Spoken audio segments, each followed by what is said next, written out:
The following episode contains or may contain spoilers. So if you're spoiler sensitive, maybe beware. Yeah, you sensitive people. Get out. No, get in.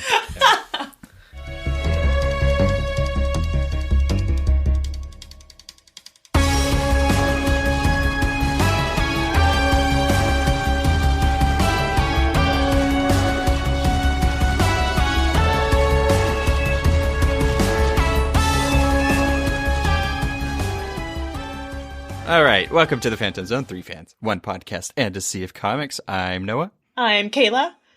Jared. What are you doing? I told you to wait. That's fine. You're good. I'm good now. Well, it wouldn't be our intro without somebody fumbling, and I'm on fire. I'm on fire. I mean, that's fine. You know we can see you now. Yeah. They can't, though. It's called yes-anding, not no stupiding. So this lovely episode is all about the strange, the weird, the absurd, the Doom Patrol. Yeah, Noah made us do this. They'll love it. And they want it too, so there's literally millions of people that asked us to do this. So there's literally a million people that asked us to do this. Most of them were like Noah 00091713112. Noah 0091713. His emails. So weird, like that he got bots together. All the emails that I used to get free trials of streaming services. You just spammed your own podcast folder with requests for Doom Patrol. You gotta respect the game. You gotta respect it. Mm-hmm. The other thing I will say, I didn't want to do this episode, and then we did it, and I never changed my opinion. No, that's not true. all jokes aside, the truth, I even messaged Noah, and I was like, damn it, I think I'm a fan now. Mm-hmm. The funny thing is Traitor.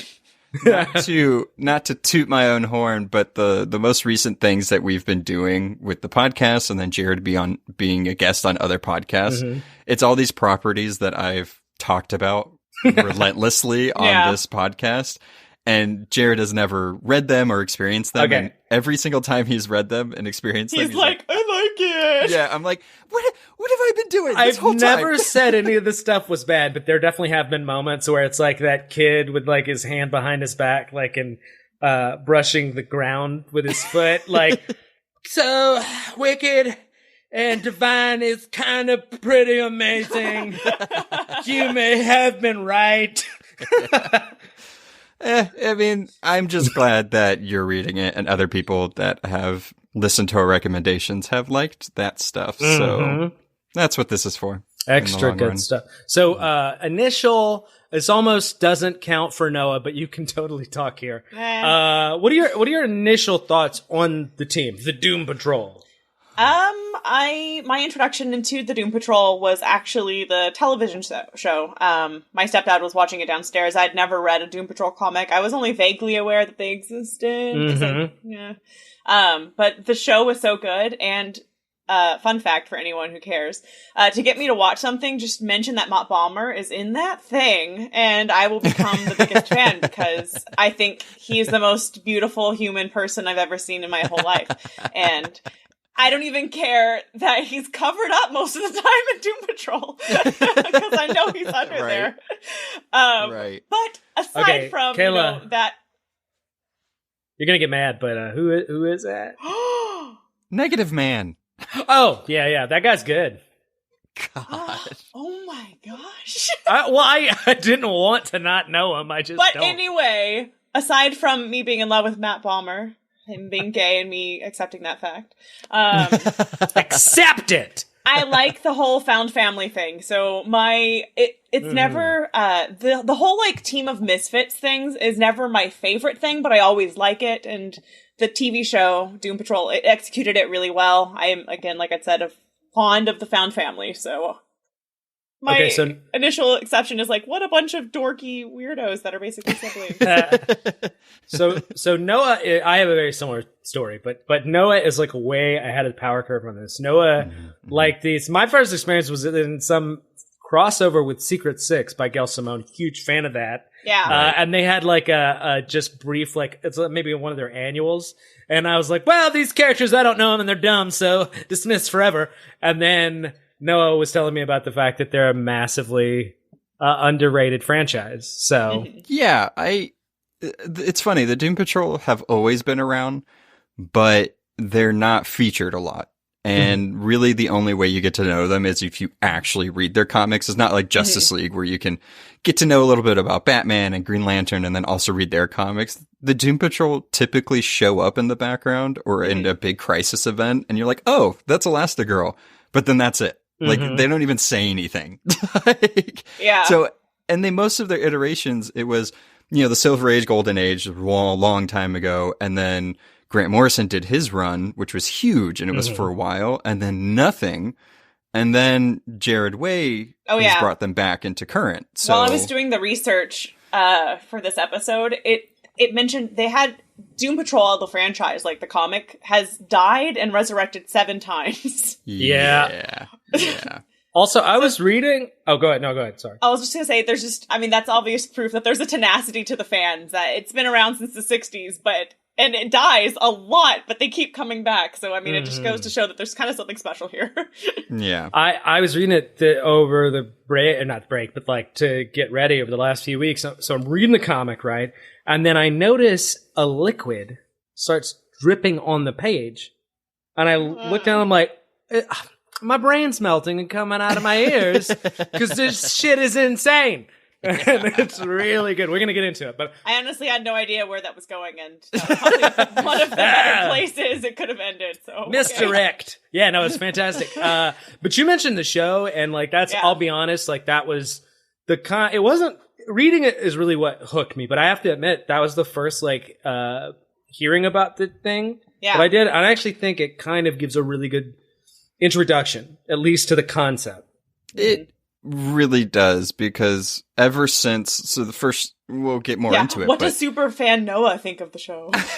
Yeah, it's a good question. So I've always been a fan of the Doom Patrol. It was one of the first comics I would read with the Fantastic Four. I always loved the big group of people coming together. Yeah, back in the 60s when I was 15.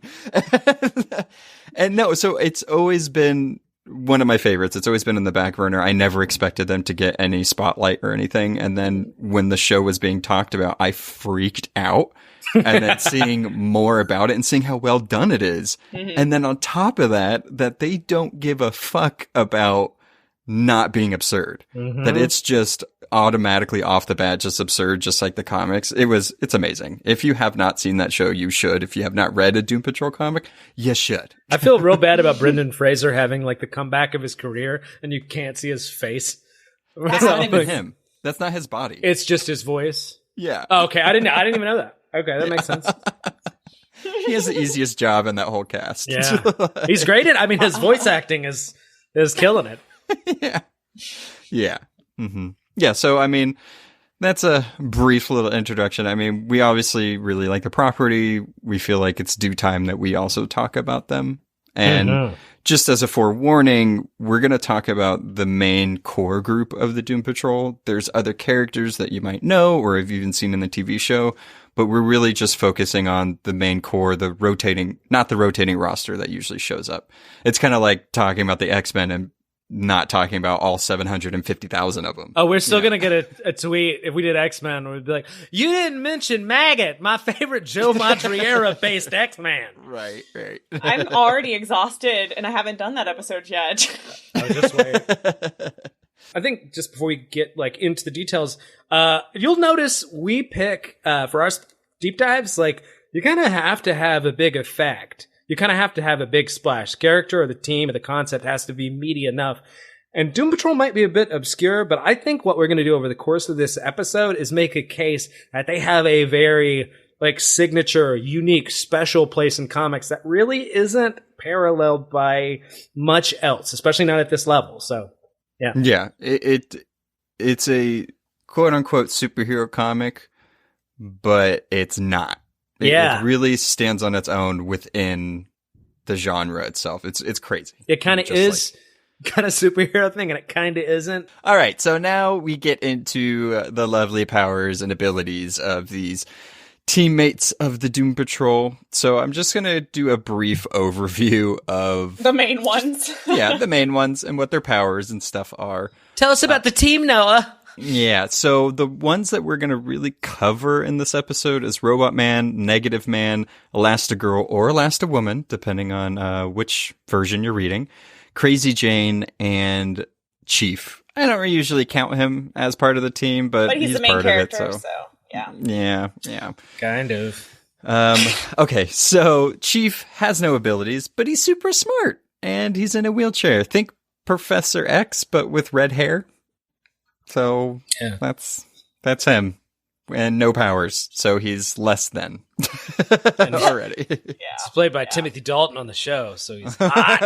He's hot. The writer accused Stan Lee of copying Chief for Xavier, but I mean, you had just kind of said Xavier's cooler. So Hey, I didn't say cooler. We're gonna find out. All right, so Robot Man. So post Flashpoint, he actually got an update to his medal that he has. Before, when in most of his iteration, he's just literally a robot. He's a human brain and a robot. But post Flashpoint, he got nanomachine armor. So think Iron Man from the MCU, and it can change, make weapons, all of that stuff. But throughout his entire history, he's always had super strength, endurance, speed. Sometimes he has sensors. What they do, whatever the story calls for. And then he also, before the most recent iteration, he had heating coils on his hands that could heat stuff. Like a Hot Pocket. Super hot. Yeah, like Kayla could use that. Yay! Make pizza rolls, Robot Man! All right, so the next one, Negative Man, which is one of my personal favorites. He's like second favorite. I love so him essentially, too. He's amazing. Not just because of Matt Bottom. You got me. Right. So he could project a black electrical energy being that is in the shape of a human. It's pretty much made of radioactive materials within his own body, which take his physical form. And when the negative spirit comes out, the physical body goes night-night. And then pretty much his abilities, he can fly, he can absorb thermal energy, he can convert that into energy blasts. He can phase through solid objects, but if he phases through like biomatter, it causes that bio thing, person, animal, whatever, pain. So don't do that. I don't like that. So he's not completely useless. That's what makes him like actually work on the team. Yeah, and also, and just as a caveat, he cannot pass through metal. I don't know if that's been, I guess, fixed, because he hasn't really had to pass through... retconned in any of the versions.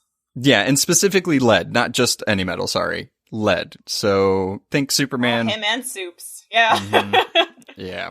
Or just like X-rays, usually can't go through lead. That's why if you fight this guy, there you go. You want to do it at the dentist office, so you get that lead vest. Okay, so Elastigirl / Elastiwoman. She has the ability to essentially get really big or get really small. She can shrink, expand. These powers, the extent I think she's gotten as tall as a building. In one story, she went into the microverse, so also think Ant-Man. I wonder where he got that from. Also, she was able to selectively shrink and expand some of her body parts. So, also think Kamala Khan, maybe. She can expand her fist really big and punch things. So during the time when she was mysteriously resurrected prior to Infinite Crisis, she was able to change size of objects and people by touching them. So that's actually pretty cool. I don't know what that has to do with her Reed Richard-like powers, but why not throw something else in there? And she can also generate other body parts. So if she gets her arm cut off, it grows back. That's cool. We knew it had to be gross. Everything was pretty normal. It's like, oh, you're disgusting too. Excellent. You're part of the Doom Patrol, so you have to have some sort of oddity. The Gross Brigade is more accurate. Right before the current iteration of Doom Patrol, written by Jared Way, Dr. Calder, which is the chief. You called him Jared Way? I'm offended you said Jared instead of Gerard. Is it Gerard, really? It is Gerard Way. Okay, if you pronounce it with a Scottish accent, it's like the same. Oh my god. Because they say Gerard. So G Wade. Yeah, or Way. that works. Yeah. So back from his My Chem days. Jerry. Right. He actually regrew her when she died mysteriously, and he eliminated all her weaknesses, and that meant her bones and internal organs. So she wasn't much human anymore in that iteration. I love that, by the way. It's like, my greatest weakness, my organs. I got rid of my bones. I've evolved. Right.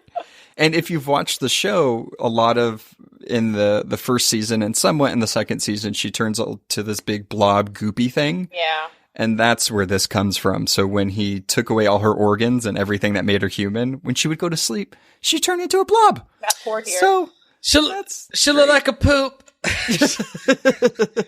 Good. Mature. Very mature. Sorry. And then the last character that I will talk about and what they can do is Crazy Jane, which is my favorite character. Yep. She's amazing. Save the best for last. Yep, that's why I did it. Crazy Jane has 64 different personalities, and each one has a different power. So that's broken. No, it's not. So the reason why her name is Jane is because the primary personality, Jane Morris, has no abilities, but it seems like she can control all the other ones, in a way make the other ones take control. She's the dominant personality. Exactly. So it seems like sometimes. Her powers, right. It seems like her powers are to have all the other powers. And then I just wanted to give a brief of some of my favorite ones of her personalities. So brief, you've listed like 10. Hey, I'm not going to go through all of them.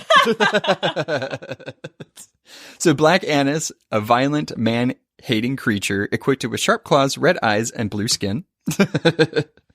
Rain Brain, this personality can speak in abstract form and can also take on abstract in material form. What does that mean? Read the comic. Whatever the writer wants it to. Exactly. I'll tell you what that means. That means that Legion ripped this character off. Is what that means. There's also Flit. She could teleport other people. Sun Daddy, love the name. It's just a giant with a sun for a head and can throw fireballs. What more do you want? Very Mario. Yeah. Sex Bomb, also great. Explodes when sexually aroused. So, don't sexually arouse Sex Bomb. I never would. And then also to make, have more flaming abilities, Flaming Katie. She has pyrokinetic powers.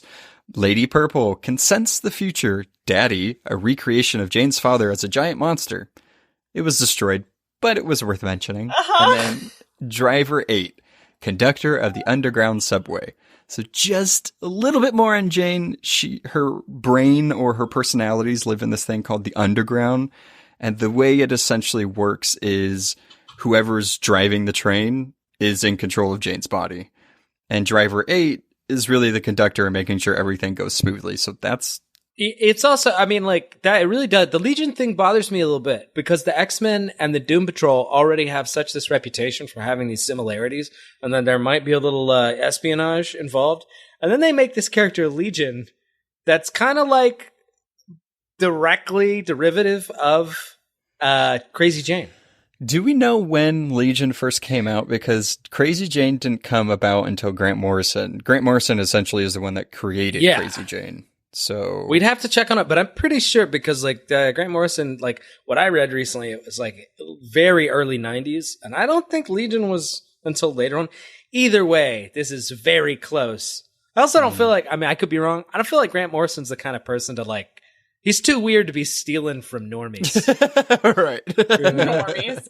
I'm just wondering, because she has so many personalities, have we met them all? Is there a giant whiteboard in DC or Vertigo where you're just okay, we've met 46 of them. But yeah, there's throughout the entire run, we've met a lot of them. I'm pretty sure we've met all of them.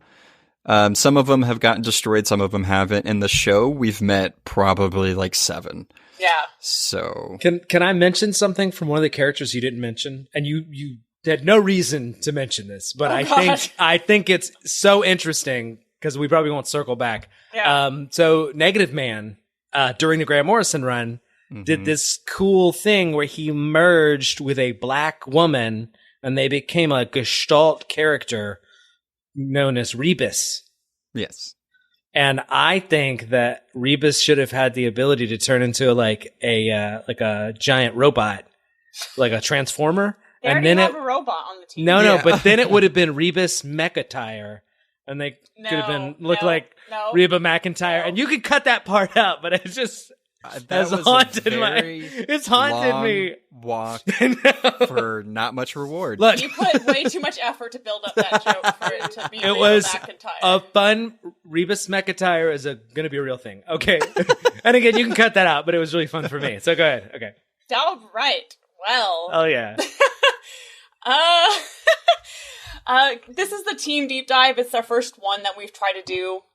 Mm-hmm. So, without stepping on Jared's origin toes, if you will, the origin of my toes. Exactly. The publication history is going to be a bit brief. It's just going to be, again, the history of them as a team, primarily their first run. Because, like I'd mentioned earlier, they have died and been canceled and come back about 7 times. Mm-hmm.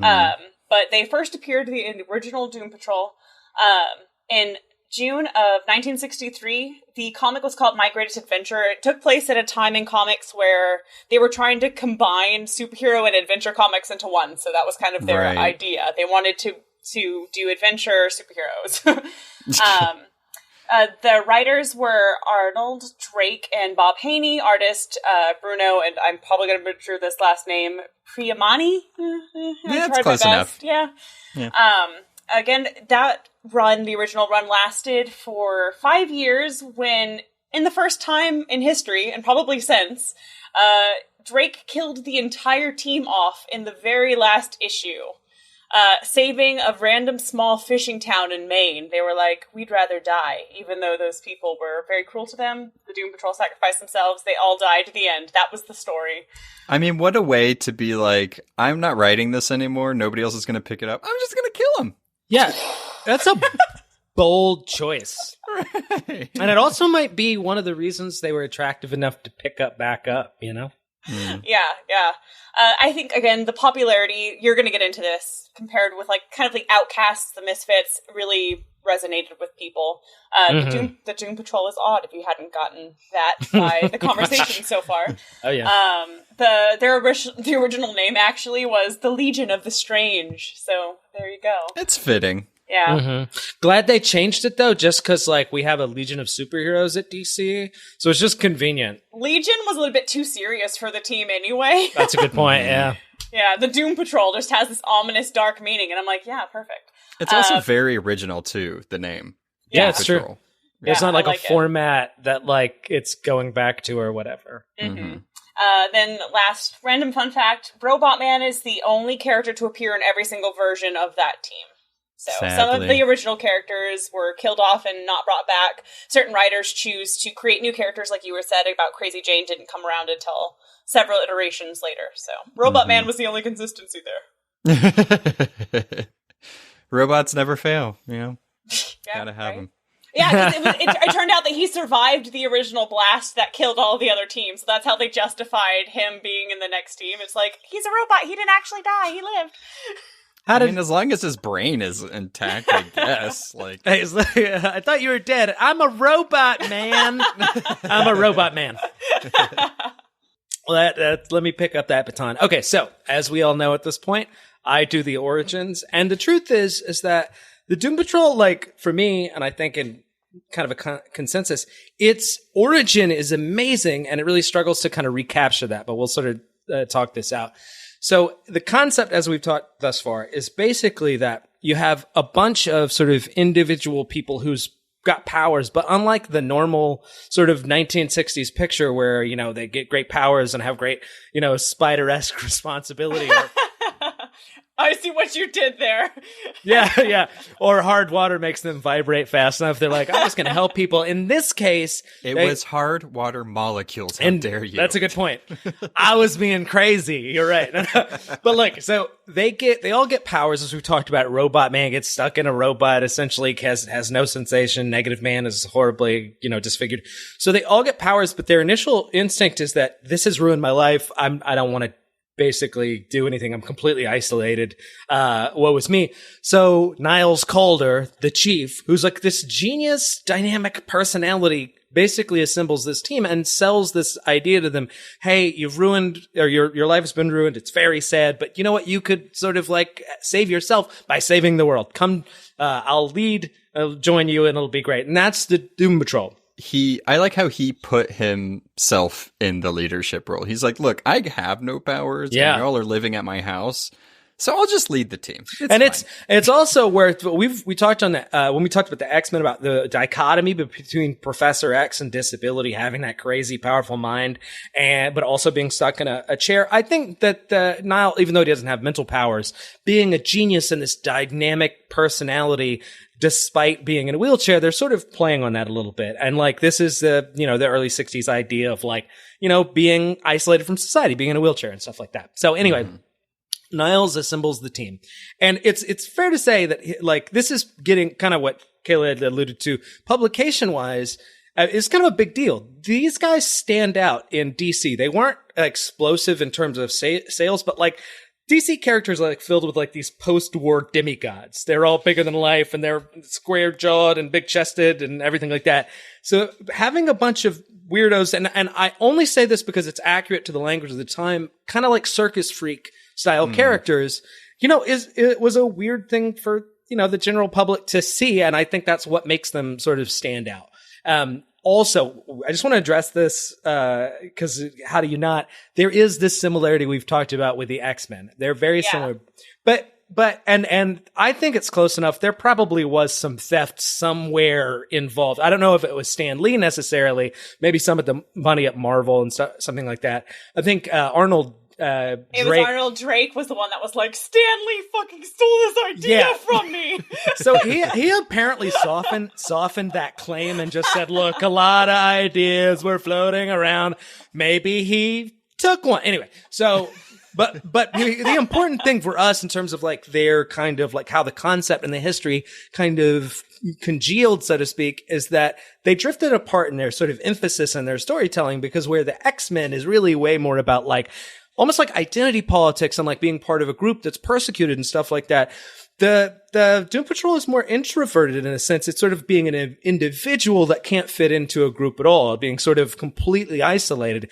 And sort of like finding, as Kayla mentioned, a kind of family despite that, like bonding over that kind of stuff. There are clearly similarities, but this has been more the Doom Patrol way and has like, had it kind of, a signature unique sort of thing. Mm-hmm. I also wanted to mention just very briefly that the genre here, we haven't really talked about this much. The genre is just crazy. And I think that's what I really come to love about this book, because it's not exactly a superhero thing. You know what I mean? But it kind of is. It plays with those tropes, but they're definitely like a team of weirdos who are reluctant. I mean, like, Noah, it's kind of, isn't one of the things you like about it, at least?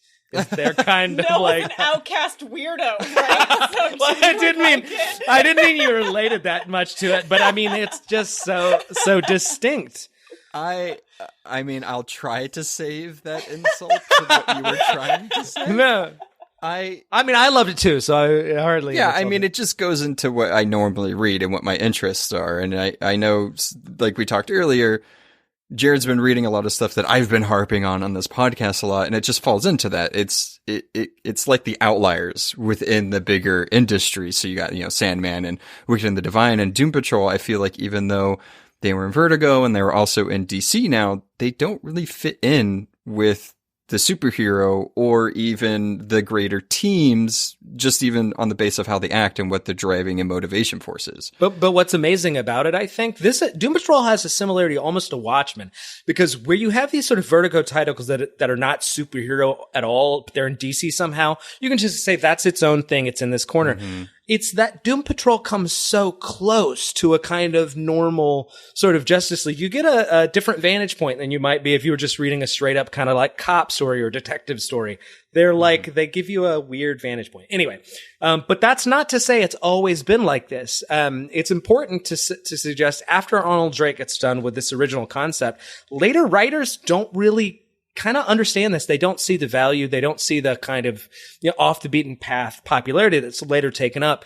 Paul Kupperberg is like the first writer to kind of do the next instantiation of the team. And it's way more just kind of like, I don't know, like par for the course, typical superhero, orthodox fight, conventional villains. It's not bad, and it definitely continues the story along, but it's also probably why these guys fell into a kind of D-lister kind of nobody's paying attention to them anymore.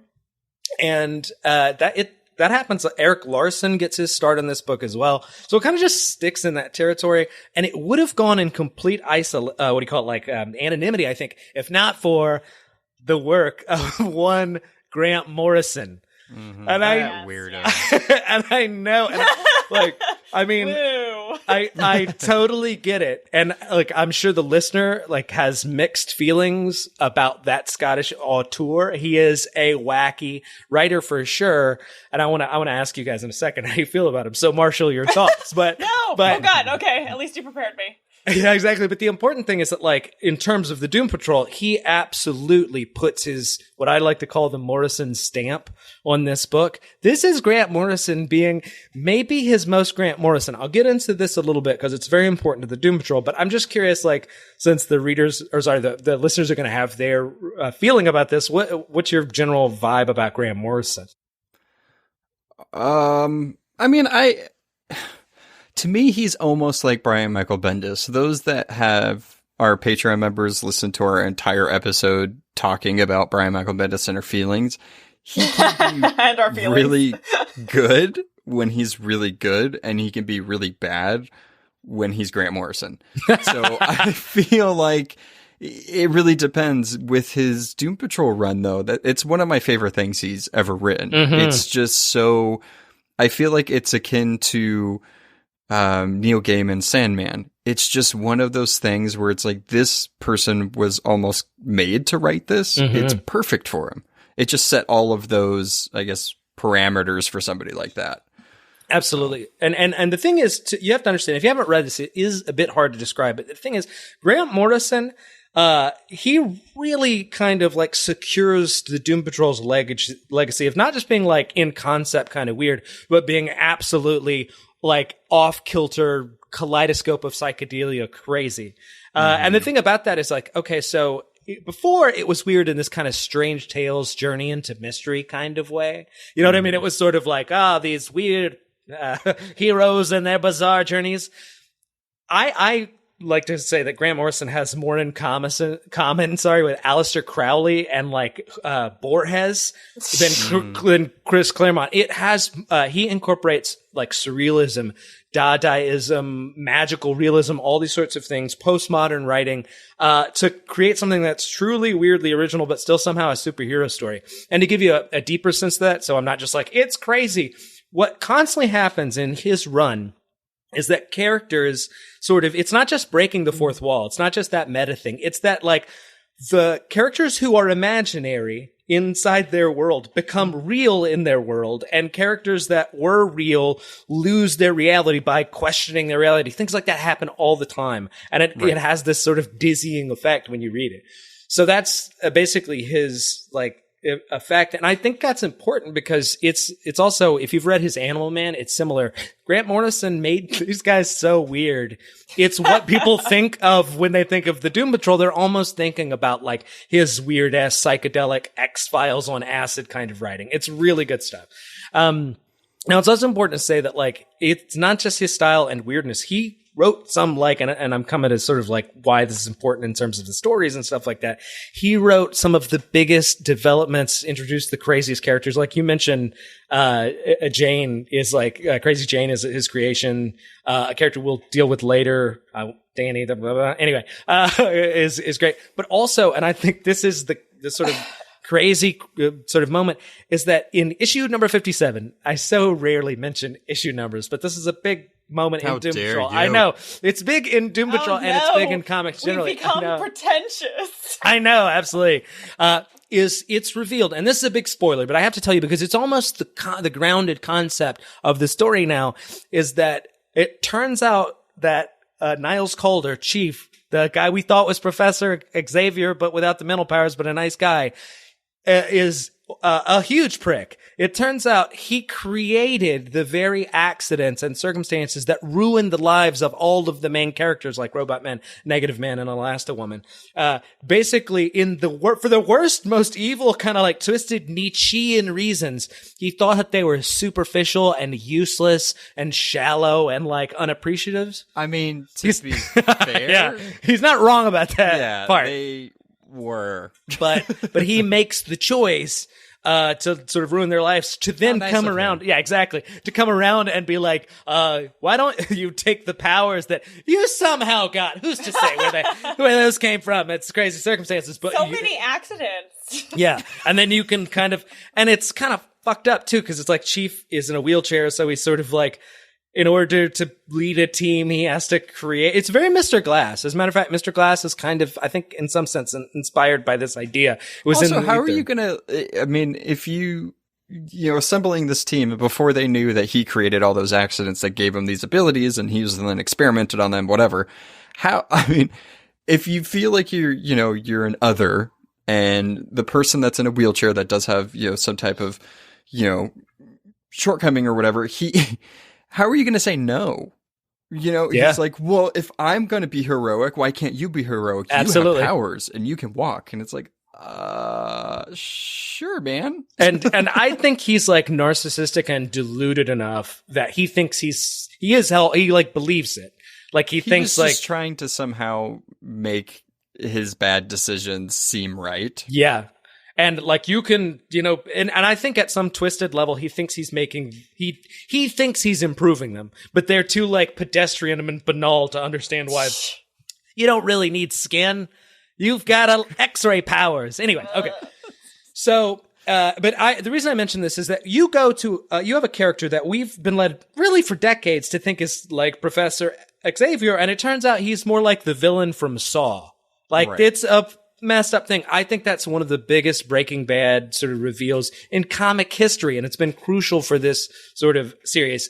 And then the last thing I'll really say about Doom Patrol is those three kind of styles that I've been kind of talking about, that original 60s sci-fi weirdness, the conventional superhero storytelling, and then the like mind-bending, psychedelic, surreal thing that Morrison does. That's the kind of now three elements that go into a kind of Doom Patrol composite. And like different writers post have kind of chosen some balance of those three levels. And I think that's kind of what's made them now. And then you've gotten all kinds of amazing sort of runs, like Noah's going to go into a little bit about like, what's developed since then, so to speak. Mm-hmm. Yeah. I mean, Grant Morrison really set the stage. He rebuilt Doom Patrol, made them more modern, and they've showed up since. And I think Doom Patrol was one of the projects that Grant Morrison improved, not like right. Because the concept of it being strange and odd and weird and outcast just really fit with like, again, like just the far out Grant Morrison, dark, his weird. MO. Yeah, exactly. Yeah. This was a thing those guys were being kind of allowed to do, like those sort of like auteurs or whatever, was take something that nobody cares about that we kind of technically own and just make it great. That's what Neil Gaiman did with Sandman. Mm-hmm. Sandman already existed, and they were like, you need to write Sandman, but you have to make a new character. Yeah, like do it up, like make it a thing. Yeah, he's like, okay, here's 80 issues of amazingness. You know that they said that to him, and then lightning exploded behind him, and directed like, and make that a British laugh. But yeah, a British laugh. Yeah, the way they do, all evil and mischievous. There you go. I knew Kayla was going to do it. She's learned from being in Scotland for so long. Trying to get back. Grant Morrison, famously Scottish. So there you go. That's true. All right. So villains. So the Doom Patrol has had villains, obviously. That's how comics usually work, with the Chief being the main villain. In family drama, though, it can be the other person, the other member of the Doom Patrol is a villain. So. Exactly. Yeah, that's true. Yeah, like Crazy Jane, like depending on what Chief, personality comes too. out. Yeah. I mean, he kind of becomes a straight up villain. Yeah. And oh, by the way, you think the Doom Patrol's weird? Just wait till Noah gets done telling you about the villains. Yeah. So I to explain Mr. Nobody, which is their villain, it's like Magneto to the X-Men. It's, who the main archenemy to him. So I'm just going to give you his story and also try to compare it to the show because I feel like a lot of people, that's their first experience with Doom Patrol. So the origin story of Mr. Nobody really does come from the classic series, and they interpreted it for the show. So his name is Eric Morden, and he first appeared in Doom Patrol number 86 in October 1964. So he's been there since the beginning, where he was a hapless henchman who sought to join the Brotherhood of Evil. Nice alliteration. Yeah, I'm sure most comic book readers know who the Brotherhood of Evil are. They're like an offshoot to the Legion of Doom. They're like the Doom Patrol of evil villains, essentially. They're known, but not well known. So he wanted to earn himself an audition because you had to audition to be in the Brotherhood of Evil. And he managed to steal a giant robot that was designed by the Chief, which was called ROG at the time. So he was tasked with defeating the Doom Patrol after obtaining ROG to earn a place among the ranks of Brotherhood of Evil. But Morden sent ROG on a rampage at the Statue of Liberty, only to be sent desperately fleeing the scene of the crime when ROG was defeated. So he sent this big robot to destroy the Statue of Liberty. Doom Patrol comes in, stops it, and then the Brotherhood of Evil is like, "You suck, man." That was lame. Right. But so far we're in pretty conventional territory. Right, yeah, he wanted to join the big superhero team. He had to do an audition. He failed. But also, why in these types of stories is there's this big supervillain, team that obviously can't defeat the Doom Patrol, and they're asking this nobody, aptly named, to defeat an entire team. It's so weird. It's like, oh, you want to join us? Just kill all the superheroes that exist, and then you can join us. It's like if somebody was kind of applying to work at Pepsi Cola, and they were like, "Yeah, you could be a sales manager. Go ahead and defeat Coca-Cola, and then you can be our assistant sales manager." They probably have in a poster in their office. Shoot for the moon. Even if you fail, you'll land among the stars. So they're trying to set the bar really high for any of the initiates. And that's bad work advice and bad astronomy. I want to be clear. Right. I mean, but it's technically not untrue. Anyway, true. I'm not an astronomer, so I don't know. The stars are very far away, Noah. Oh, okay. So Eric Morden, he's not Mr. Nobody yet. After he was defeated and he fled, he doesn't show up again until Doom Patrol number 26 in 1989. So it was quite a while until he came back. That's pretty far into Doom Patrol's run. Yeah, Grant Morrison is the one that brought him back. Yeah. So the Doom Patrol had already died like 50 times before him. By that point. It was there that Grant Morrison explained that Morden's sudden disappearance after his first and only appearance in the original Doom Patrol. So that's what he explains. He's like, oh, he's just was gone, but he's back now, so he's fine. So the Brain, the leader of the Brotherhood of Evil, didn't like his failure in the first one. I mean, how many years later? 80 years later? 20 years later? I'm not also a mathematician.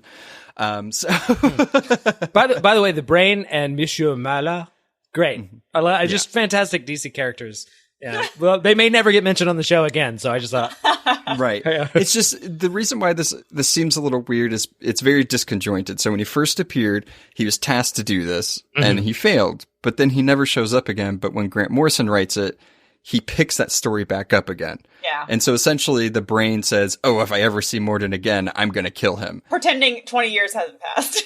Right, exactly. Because comics. It's like Terminator Dark Fate, where they just pretend that all the other ones didn't happen. Exactly. And they go back to doing a sequel to the second one or whatever. Yeah. So what does Morden do? Reasonably, he hides in Paraguay because that's Great place to when you want retire. to hide. Mm-hmm. I would have chosen Costa Rica, but Paraguay, whatever. But it gets even more Grant Morrison-y because when he's there, he encounters a bunch of Nazi scientists who promise to make him a new man so he could come out of hiding. I thought all the Nazis fled to Argentina, not Paraguay. Oh, I actually think they were all over South America, but that is true. Argentina's like the big one. It's just one of those things where you're reading a comic and you're like, okay, he's in Paraguay, and it's like, now there's Nazis. It's like, okay. If you say so. Of course there's Nazi scientists. Right. Yeah.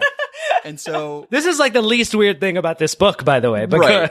Yeah, and when they experimented on him, that's when he became Mr. Nobody. And just to explain his powers, so once he was transformed into Mr. Nobody, Morden gained the ambiguous godlike powers at the cost of his humanity and sanity. So, yeah. Two things he didn't have in great supply to begin with.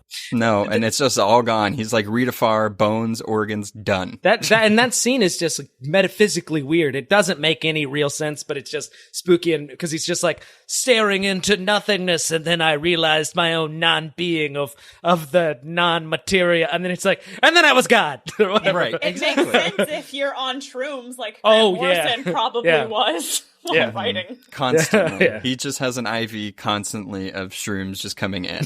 Yeah. So also the funny thing is, since he is this big godlike being and he can warp reality, he can possess people, teleport through space and time, because of course you want your arch enemy to be able to do that. He doesn't believe in science. He's just, science doesn't exist, even though science is the thing that made him. So way to bite the hand that feed you. So yeah. And then just to give you a visual of what he looks like in the comics, he looks the most cartoonish out of any of the characters that you always see in Doom Patrol. He's like this big, like, question mark. He's just like a black silhouette of like this weird question mark. And then where his heart is supposed to be is just a cutout of a heart, and it's a hole. Because he's not whole and he doesn't have humanity. So how poetic. You could write essays upon essays about all of the Doom Patrol, really. What are they truly fighting? Right. Yeah. It's like, I think he's missing something. I think it's that heart-shaped hole. Yeah, their villains are like a fog, and then the concept of indecision. Yeah. I'm glad you brought that up, because their villains are so weird. It's like the concept of something, the emotion of something, the idea of a place can be their villain. It is insane. And then just real quick, I did want to do an honorable mention to one of my favorite Doom Patrol villains, which is Red Jack. And I'm so happy that he made it onto the show. Essentially, this being he's either the embodiment of pain, aka also Jack the Ripper, or God. So he doesn't even know, but I don't see how you can have Mr. Nobody and God essentially be in the same place. In Grant Morrison's run, he had actually a really good story and run. It was called The Butterfly Collector and the House That Jack Built. And essentially he captures Lodestone and wants to impregnate her, cause comics, of course. And yeah. And Doom Patrol, go to save her. Crazy Jane releases all these butterflies, which distracts Red Jack, wakes Lodestone up, Rhea, and then she kills him with his carving knife. So she killed him with a kitchen knife. It's great.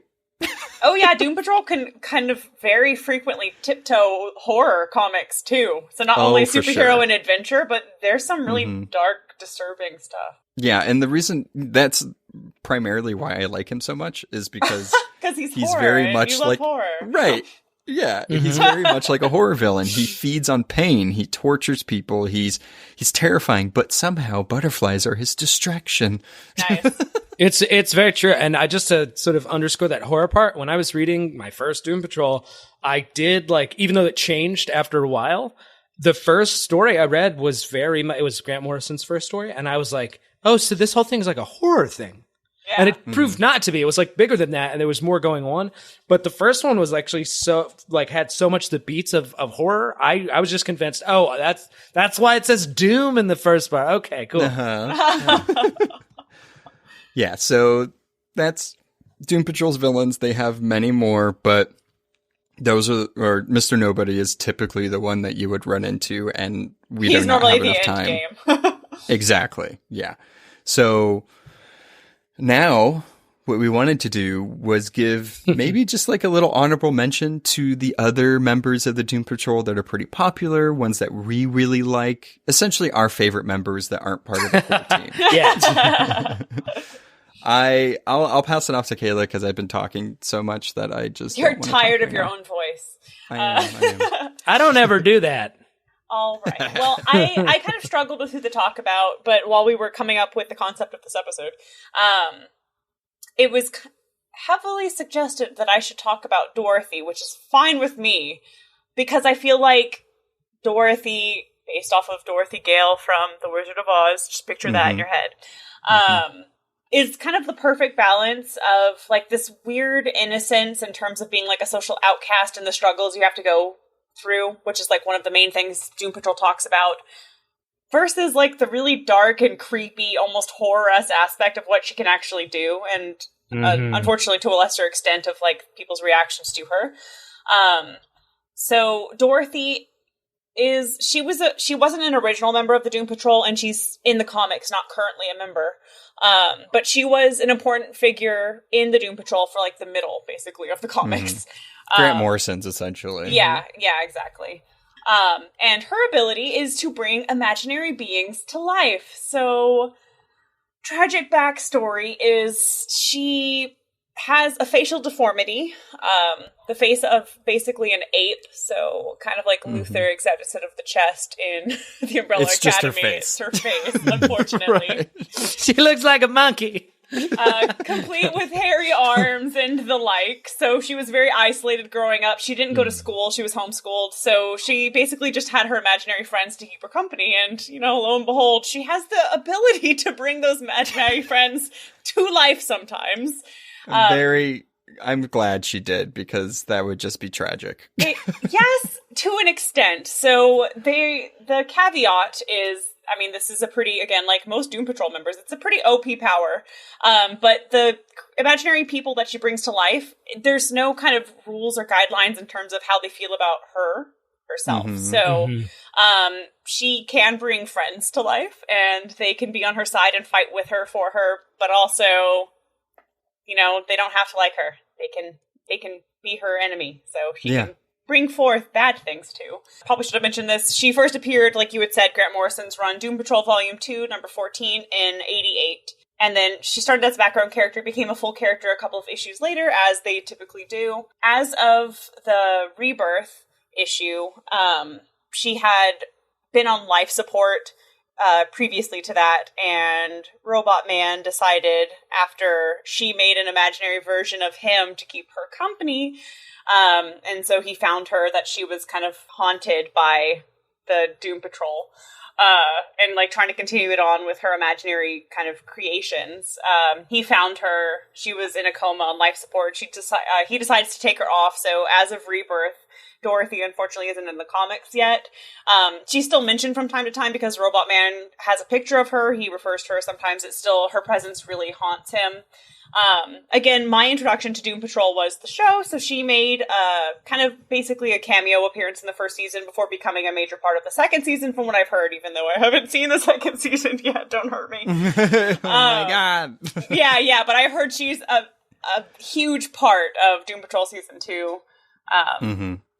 Yeah, so. She definitely goes with that sort of another sort of horror movie trope, really, about like your dreams coming to life. Yeah, and like that. So it's like her, because it's true. Like she's sort of like her imaginary friends or the world comes to life, but like she's as much in the comics like a kind of like problem and a plot, not device in the sense they can do whatever they want, but like literally like her stuff comes and becomes like the subplot obstacle that they have to like, oh no, they're trying to kill us. Right. Yeah. She's the reason Yeah, exactly. why the comic is being written. Yeah, exactly. Right. Yeah. I did want to just point out two of the most absurd imaginary friends she's had. I don't know, Jared, if you've gotten to them yet.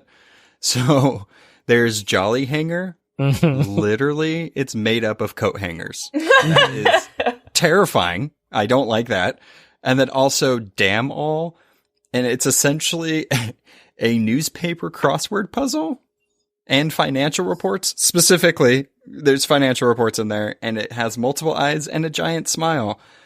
That's terrifying because I don't want financial reports. It's also, it's very much like what a kid would bring together because they're not like bound by conventionality. So it's like the bottom half is made of ice cream and the top half is made of my mom's hugs or whatever, you know? Yeah, for sure. That's why I feel like Dorothy fits into the whole Doom Patrol aesthetic of like the creepy horror trope that's actually kind of sweet in the found family context. Yeah. But very unsettling, creepy little girl. Well, let's go from the creepy to the silly, because what I got, and I really like this character, even though I found out he is, anyway, it's Flex Mentallo. Stole mine. Well, then no, because... oh my gosh, you get to talk about yours, so... Well, no, it's like, you're a very buff guy, Jared. You're one of the buffest people I've met. You relate to this character a lot, so do him. No, look, I looked it up, and because I hadn't run into Flex very much in the comic, and it turns out he's more of like kind of a, like I said, a running joke than a real character. He is a real character. I don't want to take it away from him. But anyway, so here's the deal. Do you guys know what Charles Atlas is? Yes. So if you don't know, and the younger listeners might be unaware, in the back of like old comics, even up to like the 80s, there was an ad for a workout program or something. To this day, I don't really know what they sold, but it was for Charles Atlas. And it's a small little comic in the back of the comic. And the idea is like a little guy gets sand kicked in his face at the beach. And he's like, oh, phooey, I'm a nerd. No one likes me. And then they're like, well, you could be buff. And he works out and he becomes a huge guy. And then he picks on the bully. So that famous ad. So Flex Mentallo. Well, they know, but you really have to know. You really need to know that context to know why.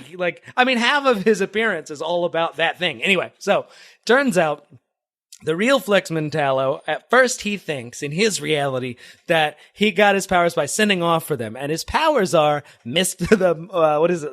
I always mix the two. Mystery muscle, the power of muscle mystery. That's it. Okay. Muscle mystery. Yeah, the power of muscle mystery.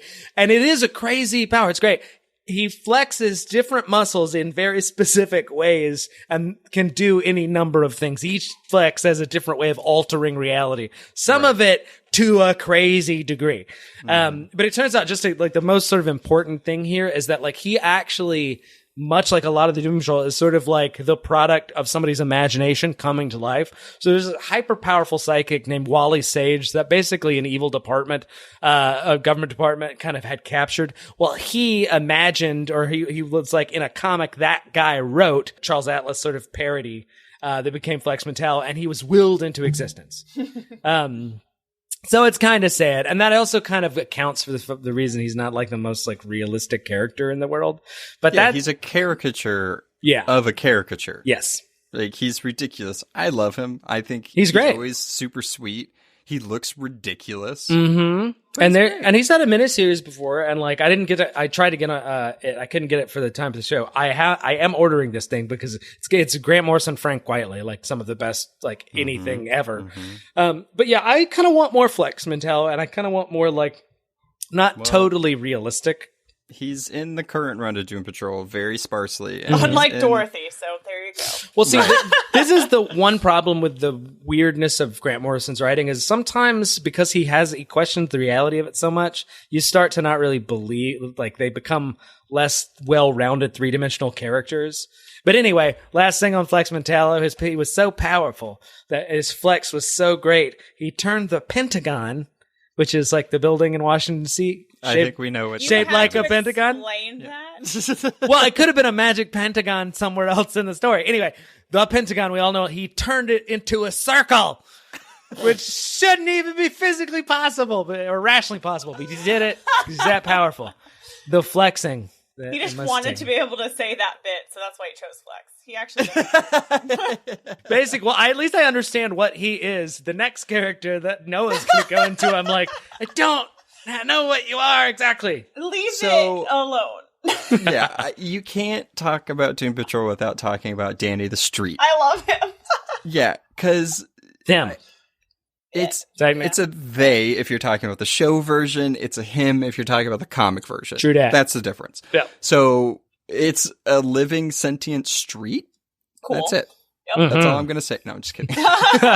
So have fun with Danny can teleport themselves between cities of any part of the world and become part of them, but also only be seen by the people that Danny wants in.